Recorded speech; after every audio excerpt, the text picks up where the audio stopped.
বিশ্বনবী সাল্লাল্লাহু আলাইহি ইসলামের জীবনী, ওনার বায়োগ্রাফি নিয়ে কথা বলাটা দুষ্কর, কারণ এটার কোনো শেষ নাই, কুল নাই, কিনারা নাই, বিয়ন্ডলেস, বাউন্ডলেস, বটমলেস। সুবহানাল্লাহ বলেন। কারণ তিনি তো এমন নবী যিনি হ্যাঁ বললে এটা শরীয়তে হালাল হয়ে যায়। নবীর মুখ দিয়ে যদি বের হয় হ্যাঁ, নাম, ইয়েস, তাহলে এটা হালাল। ঠিক কিনা বলেন?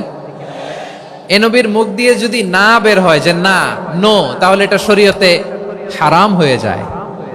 কেমন নবী আমরা পেয়েছি, যিনি হ্যাঁ বললে হালাল, না বললে হারাম, যিনি সাব্বাবা, এই আঙ্গুলি উপরের দিকে উঁচু করলে চাঁদ ভেঙে দুই টুকরা হয়ে যায়, যে নবী জমিন থেকে পা উঁচু করলে আল্লাহর আরশে মেরাজে চলে যায়, এমন নবীর উম্মত আমরা হয়েছি। যে নবীকে বাদ দিলে কোরআন বোঝা যায় না, কারণ এ নবীর উপরই কোরআন নাজিল করেছে কে? এ নবীকে বাদ দিলে হাদিস বোঝা যায় না, কারণ হাদিস তো এ নবীর মুখনিসৃত পবিত্র বাণী। সুবহানাল্লাহ পড়েন। এ নবীকে বাদ দিলে জান্নাত চিনা যায় না, কারণ জান্নাত তিনি চাক্ষুষ দেখে এসে আমাদেরকে মেরাজ শেষে বর্ণনা করে শুনিয়েছেন। এ নবীকে বাদ দিলে জাহান্নাম চেনা যায় না, এ নবীকে বাদ দিলে আমার রবকে চেনা যায় না। ঠিক কিনা বলেন? তো বিশ্বনবীর পাঁচটি বৈশিষ্ট্যের কথা আল্লাহ তাআলা এই সূরাতে উল্লেখ করেছেন। আল্লাহ রাসূল সাল্লাল্লাহু আলাইহি ওয়াসাল্লাম যখন মক্কাতে দাওয়াত দিচ্ছিলেন, মক্কার কুরাইশরা নানাভাবে বিষ্ণু ঈসা ইসলামকে কষ্ট দিচ্ছিল, নানাভাবে ট্যাগিং করছিল, মিথ্যা অপবাদ দিচ্ছিল। কখনো কখনো তারা বিশ্বনবীকে বলছিল মিথ্যাবাদী, কাযযাব। কখনো বলছিল যে তুমি হচ্ছে জাদুকর, সাহের। কখনো বলেছে শায়ের, মুহাম্মদ তুমি কবি। কখনো বলেছে কাহেন, মুহাম্মদ তুমি গণক। এবং কখনো বলেছে মুহাম্মদ তুমি হচ্ছে মাজনুন, মানে পাগল। আওয়াজ করে সবাই পড়ুন নাউযু বিল্লাহি মিন যালিক। তাহলে বিশ্বনবীকে মৌলিকভাবে এই পাঁচটি অপবাদ দিয়েছে। আমার কলেজার টুকরা সিলেটের ভাইরা, বিশ্বনবীর ব্যাপারে মিথ্যা অপবাদ মৌলিকভাবে দিয়েছে কয়টি? পাঁচটি। বলেছে তুমি মিথ্যাবাদী, বলেছে তুমি গণক, তুমি কবি, তুমি পাগল, তুমি জাদুকর। বিশ্বনবীকে যে এই পাঁচটি অপবাদ দেয়া হলো, আল্লাহ তাআলা এটা সহ্য করেননি। এই পাঁচটি অপবাদের বিপরীতে আল্লাহ তাআলা বিশ্বনবীর পাঁচটি চমৎকার বৈশিষ্ট্য উল্লেখ করে সূরাতুল আহজাবের দুইটি আয়াত নাজিল করেছেন। আওয়াজ করে পড়েন আল্লাহু আকবার। পাঁচটি চমৎকার বৈশিষ্ট্য সূরাতুল আহজাবের ভেতরে রব্বুল আলামিন উল্লেখ করে আমাদেরকে জানিয়ে দিচ্ছেন, ইয়া আইয়ুহান নাবিয়্যু ইন্না আরসালনাকা শাহিদান ওয়া মুবাশশিরান ওয়া নাযীরা ওয়া দাঈয়ান ইলাল্লাহি বিইذনিহি ওয়া সিরাজাম মুনীরা। পড়েন আল্লাহু আকবার। রব্বুল আলামিন ডেকে বলেন, ও নবী, নিশ্চয় আমি আপনাকে সাক্ষ্যদাতা রূপে প্রেরণ করেছি, সুসংবাদদাতা রূপে প্রেরণ করেছি, সতর্ককারী রূপে প্রেরণ করেছি, আল্লাহর দিকে আহ্বানকারী রূপে প্রেরণ করেছি, আর আলো দানকারী চেরাগ রূপে, প্রদীপ রূপে প্রেরণ করেছি। পড়েন সুবহানাল্লাহ। পাঁচটা বৈশিষ্ট্য। এক নম্বরে আল্লাহ তাআলা বললেন, হে নবী, নিশ্চয় আমি আপনাকে সাক্ষ্যদাতা হিসেবে প্রেরণ করেছি। সাক্ষ্যদাতা, বিষ্ণু ঈসা ইসলাম সাক্ষ্য দিবেন, এজন্য শাহিদ। শাহিদ মানে সাক্ষ্যদাতা। আওয়াজ করে বলুন, শাহিদ মানে কি? তিনি সাক্ষ্য দিবেন। মুবাশশির, দুই নম্বর বৈশিষ্ট্য হচ্ছে তিনি মুবাশশির। মুবাশশিরুম বিরাহমাতিল্লাহি ওয়া বিল জান্নাহ। তিনি আল্লাহর রহমতের সুসংবাদ দেন, তিনি আল্লাহর জান্নাতের সুসংবাদ দেন। সুবহানাল্লাহ পড়েন।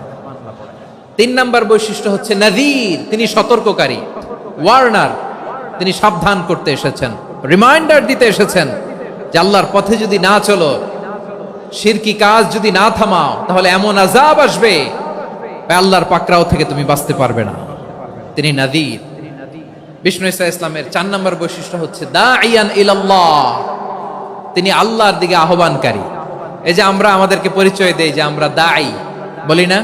বলি যে উনি হচ্ছেন একজন দাঈ ইলাল্লাহ। বহু বচনে আমরা বলি আদ-দুআত ইলাল্লাহ।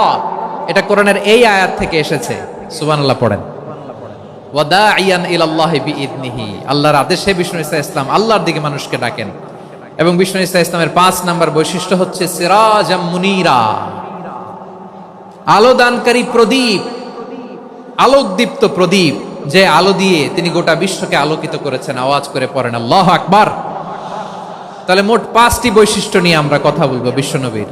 আওয়াজ করে বলুন কয়টি? 1 নম্বরে হচ্ছে শাহিদ, বিশ্বনবী সাক্ষী দিবেন। কি দিবেন? He will be witness for all prophets and for us. তিনি নবীদের উপরও সাক্ষী দিবেন, আবার উম্মতের উপরও সাক্ষী দিবেন। সুবহানাল্লাহ পড়েন। কিয়ামতের দিন আল্লাহ তাআলা প্রত্যেক নবীকে জিজ্ঞেস করবেন যে তুমি কি তোমার উম্মতের কাছে আমি যা যা পৌঁছাতে বলেছিলাম পৌঁছিয়েছো? নবীরা বলবে আল্লাহ আমি পৌঁছিয়েছি। নবীদের কথা ঠিক কিনা, সত্য কিনা, এর সপক্ষে তখন বিশ্বনবী সাক্ষী দিবেন। সুবহানাল্লাহ পড়েন। এজন্য রব্বুল আলামিন বলেন ফাকাইফা ইযা জিনা মিন কুল্লি উম্মাতিন বিশাহীদিন ওয়া জিনা বিকা আলা হাউলাই শাহীদা। তখন কেমন হবে যখন প্রতিটি উম্মত থেকে আমি একজনকে সাক্ষ্য হিসেবে বের করে আনবো, আর তাদের উপরে নবী আমি আপনাকে সাক্ষ্য বানাবো। পড়েন সুবহানাল্লাহ। তাহলে সব উম্মতের ব্যাপারে সেই উম্মতের নবীরা সাক্ষ্য দিবে, আর ওই নবীদের উপরে আমাদের নবী বিশ্বনবী সাক্ষ্য দিবেন। সুবহানাল্লাহ পড়েন। এজন্য বিশ্বনবী হচ্ছেন শাহিদ। শাহিদের আরেকটা ব্যাখ্যা হচ্ছে বিশ্বনবী সাল্লাল্লাহু আলাইহি ওয়াসাল্লাম আমাদের সাক্ষীর উপরে তিনি সাক্ষী দিবেন। তিনি নবীদেরও সাক্ষী, আবার আমাদের উপর উম্মতের উপরও সাক্ষী। সুবহানাল্লাহ পড়েন। রব্বুল আলামিন বলেন وَكَذَلِكَ جَعَلْنَاكُمْ أُمَّةً وَسَطًا لِتَكُونُوا شُهَدَاءَ عَلَى النَّاسِ وَيَكُونَ الرَّسُولُ عَلَيْكُمْ شَهِيدًا। আর অনুরূপভাবে আমি তোমাদেরকে মধ্যমপন্থী উম্মত হিসেবে তৈরি করেছি, প্রেরণ করেছি। ব্যালেন্সড উম্মাহ, মধ্যমপন্থী উম্মাহ হিসেবে প্রেরণ করেছি, যাতে করে তোমরা সবার উপরে সাক্ষ্য দিতে পারো, আর যাতে তোমাদের নবী হতে পারে তোমাদের উপরে সাক্ষ্যদাতা। পড়েন সুবহানাল্লাহ। আমরা হচ্ছি ব্যালেন্সড উম্মাহ, আমরা সবার ব্যাপারে সাক্ষ্য দিব, আর আমাদের উপর সাক্ষ্য দিবে স্বয়ং বিশ্বনবী। সুবহানাল্লাহ পড়েন।